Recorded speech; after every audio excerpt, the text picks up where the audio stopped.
Here by a SAT math problem, okay, let's go to the question. The function f is defined by f of x equals to a times square root of x plus to b, where a and b are constants. In the xy plane, the graph of y equals to f of x passes to the point negative 24, 0 and f of 24 is less than 0. Which of the following must be true? Okay, here we have the information y equals to f of x. Since y equals to f of x, in the given function over here, we can replace this f of x by y. Then we get y equals to a times the square root of x plus to b. Since the graph of the given function passes through this point negative 24, 0, we can plug in this x coordinate negative 24 for x over here and this y coordinate 0 for y over here. Then we get 0 equals to a times square root of negative 24 positive b. Okay, here we have two values. The two values are multiplied and the product equals to 0. If the product of two values equals to 0, one of them has to be 0 or both of them may be 0. Okay, I don't think this a can be 0 because if the a equals to 0, then we'll have 0 here. 0 times this stuff will become 0. That is f of x will become 0. I don't think there is chance for that. So let's assume that a is not equal to 0. Okay, if a is not equal to 0, then the value of this one must be 0. So that the product of a and this one will be equal to 0. Okay, then we get square root of negative 24 positive b equals to 0. Now let's solve for b in this equation. Let me square both sides of this equation to get the square root on the left side. Okay, here the square root and square will cancel out. I am getting negative 24 positive b equals to 0 square is 0.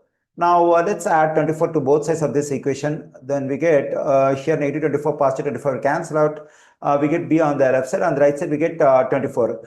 Okay, here I got the value of b, that is b equals to 24. Now let me plug in this value 24 for b in the given function. Then the given function will become, that is f of x equals to a times square root of x positive 24.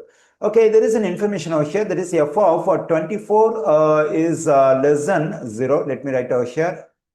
Okay, we got that a times square root of x positive 24 for f of x. Now to get the stuff for f of 24, we have to plug in this 24 for x over here. Then we get a times square root of 24 positive 24 less than 0. Okay, a times square root of 48 less than 0.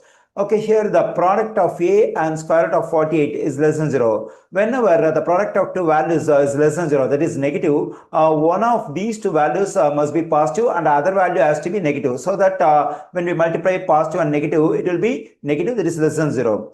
Okay, here we know that the square root of 48 is positive. Then the value of this a must be negative. So that when I multiply this positive value by negative value, it will be a negative value, that is less than 0. So a must be less than 0, that is a negative.